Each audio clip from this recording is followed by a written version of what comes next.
Beaucoup de critiques et d'historiens du cinéma répondront difficilement à la question « Quel est le plus grand réalisateur américain ?» Pourtant, un nom ressort fréquemment, voire fait l'unanimité, il s'agit de celui de John Ford. La carrière de ce dernier s'étend de la période muette à l'apogée du classicisme hollywoodien, dont il incarne en quelque sorte le porte-étendard. S'il s'est illustré dans de nombreux genres, du documentaire au film de guerre, en passant par la comédie et le drame, sa carrière est essentiellement associée au western. De la charge héroïque à l'homme qui tua Liberty Valance, John Ford a conquis les vastes étendues de l'Ouest américain, aux côtés d'Henry Fonda et de John Wayne. Et parmi tous les chefs-d'œuvre engendrés par le metteur en scène, on cite régulièrement La prisonnière du désert, joyau unique au sein d'un trésor national colossal. Sorti en 1956, le western entremêle toutes les thématiques chères à John Ford, tout en s'interrogeant sur un dilemme digne d'une tragédie grecque.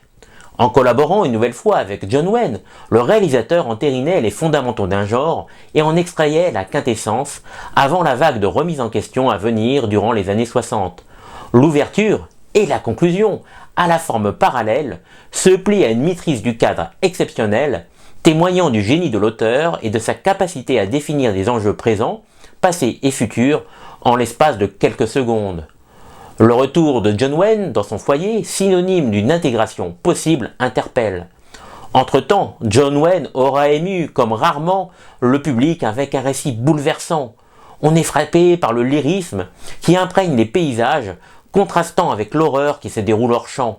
John Wayne, alias Ethan, se lance dans une quête quasi impossible, arracher sa nièce des griffes des Comanches, unique survivante d'un massacre infâme. Devenant aussi impitoyable que son ennemi, Ethan risque de perdre son âme, tandis que son acolyte, Marty, sacrifie tout pour le suivre. Cirio Bravo symbolise l'héroïsme. La prisonnière du désert parle de renoncement, de fanatisme, mais également d'espoir et de la force d'une communauté qui résiste à tout, brave les tempêtes et le deuil, offrant une place en son sein à celles et ceux meurtris par les événements. Une leçon d'humanité et de cinéma gravée à jamais dans les annales.